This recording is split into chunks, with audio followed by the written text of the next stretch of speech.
Okay, if you haven't done so, you need to go ahead and right now and open up the 28 poetry terms, and let's take a look at these. This is going to help you guide through your connotation aspect. This is going to be where we actually look at the figures of speech, some of the things that poets use in order to create their work. So let's go ahead and take a look at this. This is going to be your 28 terms of poetry. We start with alliteration. It has the beginning sounds of words like tongue twisters often have the use alliteration to help them. And then you have allusion, a reference to a piece of literature from another place, another source. Antithesis, opposition or contrasting ideas, light, dark, wild, tame, etc. Assonance, you're looking at the sound of vowel sounds, repetition of the vowel sounds without repetition of consonant sounds, and we do have some in here. I did find one area. Ballad is where you're going to get a poem, usually a folk tale, legend, or rhyme. It's really not going to apply to this one. We have consonants. It's a repetition of sounds, although it is similar to alliteration. Consonants is not within the first letter of each word, but it is throughout. For example, high school girls with clear skin smiles. Okay, so you hear the S sound. Then you have cliche, something that is overused, overstated. Any couplets, end rhyme. Couplets kind of go with end rhyme where you're looking at a specific pattern. And then you have free verse. This one is definitely a free verse poem. It doesn't have any end rhyme to it. Hyperbole, this is an exaggeration of speech. Imagery, the words or phrases that select an image, specifically looking for your sensory details. What do you see, taste, touch, feel, hear, smell, whatever, okay? Internal rhymes, any internal rhymes that occur within the same line of poetry. Example, you break my eyes with a look that buys sweet cake, okay? And then you have lyrics, which is going to be something to do with music. This one's really not a lyrical thing. Metaphor, this whole poem is a metaphor, which is fascinating to me, but there's a lot of metaphor in here. Mood, definitely mood is going to be talked about within this. You can discuss mood. A narrative of the may or may not rhyme, but they almost always follow a plot structure. This one doesn't have any onomatopoeia, which are word sounds. Oxymoron is a pair of words that oxymoron is a single pair of words that are placed side by side that are different, like cold fire, sick health, jumbo shrimp. Okay, personification, this one is inanimate objects given personal characteristics. Refrain, you're looking at a repetition of line or phrase of a poem at irregular intervals, especially at the end of each stanza, usually referred to as a chorus, okay? Repetition, this one does use repetition. His laugh, his dare, his shrug, sag like, ghost like. Okay, so you're going to see some repetition in this poem. Any rhyme scheme, this one doesn't have one, so you don't need to worry about plugging in a rhyme scheme here, and I'm giving that one to you. Simile, using a comparison of two things, using unlike two things, using like or as, okay? She stood in front of an altar shaking like a freshly caught trout. Okay, stanza, it's a verse of poetry. Symbolism, a person, a place, thing, or an event that usually represents something else. I would have to say that we're looking at definite symbolism. The Eiffel Tower was really built for the World Fair. And so what is this Eiffel Tower representing to this person? Someplace magical, mystical, empowering, okay? Then you're looking at tone, a narrative's attitude towards the subject of the poem, and sometimes towards the reader of the poem. Tone's not the same as mood, okay? You can have a scary song with a silly attitude. Example, Michael Jackson's Bad, to turn to Weird Al Yankovic's Fat. And then you have an understatement, which is the opposite of hyperbole. Hyperbole is an overstatement. Understatement is where it's like, oh, that must have hurt if you get into a really bad car crash and end up on ICU. All right, so those are your 28 poetry terms I want you to go ahead and take a look at. You're going to be working with about half of them throughout a TP-cast, generally speaking. You need to go in and get familiar with these so that you can do connotation. So we're going to go ahead and go down to connotation, and I will do this one with you because I feel like you might need some extra help. So the very first thing that we're going to do is talk about symbolism. The Eiffel Tower is symbolic of this person's love, okay? Oh, sorry, I misspelled it.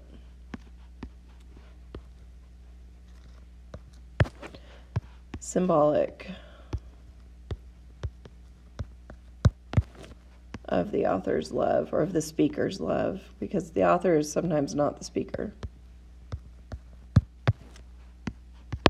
Believe it or not. Okay. All right. So definite symbolism. All right. So we're going to go through now, and you need to get this down. I'm going to go ahead and pop this down because I'm going to actually go into the poem, and we're going to break the poem apart. Okay. So that way you can see how to go and highlight and annotate specific parts and pieces. Okay. So here we are. I'm going to go ahead and do some highlighting on this very first line. If thoughts are my eyes and my mind is Paris, then you are my Tower Eiffel. All 3 lines, metaphor. Definite comparison to what this individual sees in Paris. And the most outstanding part of this is going to be the Eiffel Tower, and the love that this person is feeling is comparing it to the Eiffel Tower, okay? So you definitely have metaphor. You're looking at, really quick before I move on, we're looking at first and second person, okay? Because he keeps saying you, or I, he or she keeps saying that, okay? Then we're looking at imagery. This is really strong imagery. You have that penetrating, that flat skyline of the buildings, all the same uniform height. I can see it all being dark. I don't see it being light without change or dynamics. You protrude out of the flatness, the beautiful change of scene, the epicenter of wonder. Here you're looking at strong imagery. Okay, that flat city.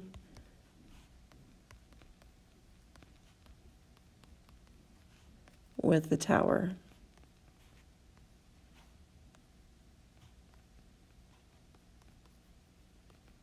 Okay.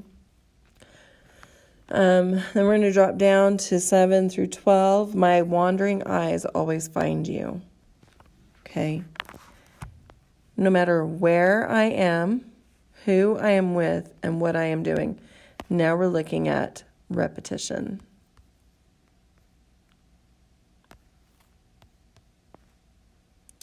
Misspelled it, Miss Arnie, come on. Okay. Again, more repetition. This listing of ideas. Oh.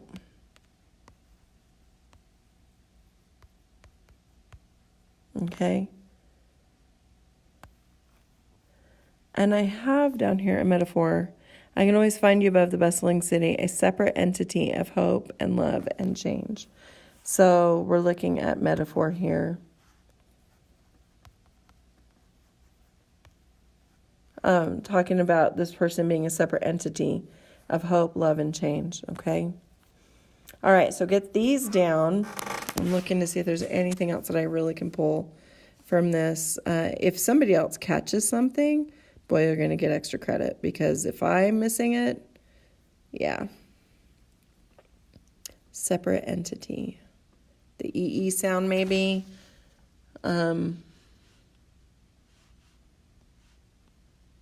Being maybe some assonance going on.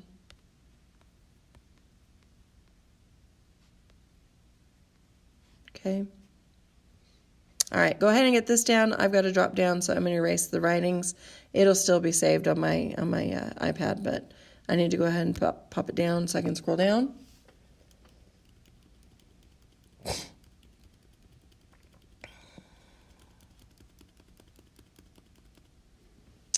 Okay, so now we're looking at, before Paris did not have the Tower Eiffel, but continued. Any city does. All right, here we're looking at some more assonance. Does and love. Also looking at a little bit of end rhyme couplets, assonance. Okay. Then we're looking at maybe some personification. The landmark that completed the city and created a place of wonder. Surmount all the world, watching over every building, every garden, every thought. Plus, you're looking at this every. Okay, so you're looking at two things. Personification.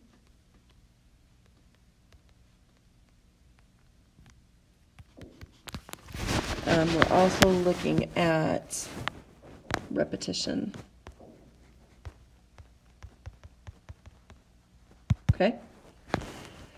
And then we're looking at some more assonance going on. When, rest, head. Okay. So you're looking at some assonance here. And we're also looking at imagery. This imagery here, here. Okay, so we have major imagery going on. Even with the moon rises. Okay.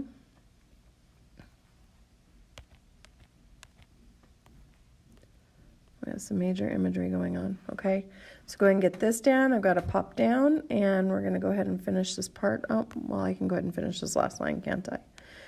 The sky, creating wishes and hope for the future. Again, you're looking at some personification now.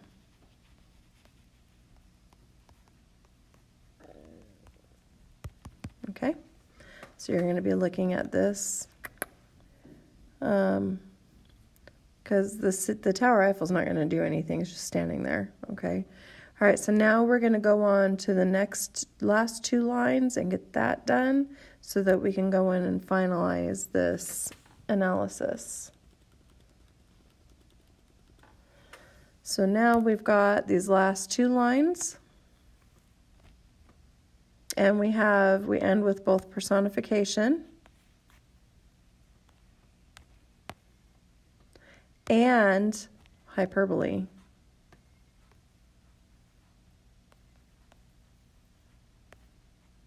You always penetrate the corners of my mind? Interesting, right? Personification.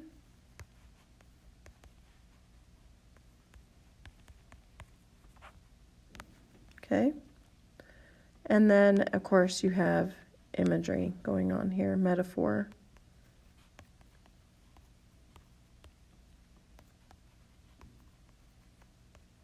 Okay, so when you do this with a connotation and you're looking at figures of speech and you have to analyze it and talk about it, you could talk about personification and how this poem has all this stuff in there that relates to, or you can talk about imagery, or you can talk about, you talk about all of these things when you're breaking a poem apart, especially in a college level course. Point of view is taken care of. This is definitely going to be a free verse poem. And I'm going to go ahead and write that on here. I'm just going to go ahead and write down here, free verse. Okay. Now, all of these things that you've written on your actual poem need to go into your connotation box.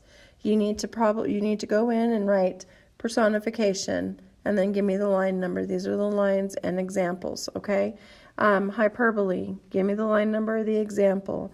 Metaphor, give me the line number, give me the example. You need to tell me that this is the first and second person. You need to tell me that this is a free verse, that there are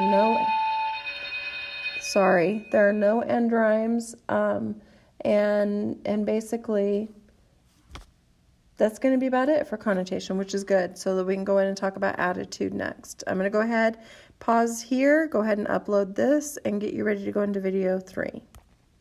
Thanks.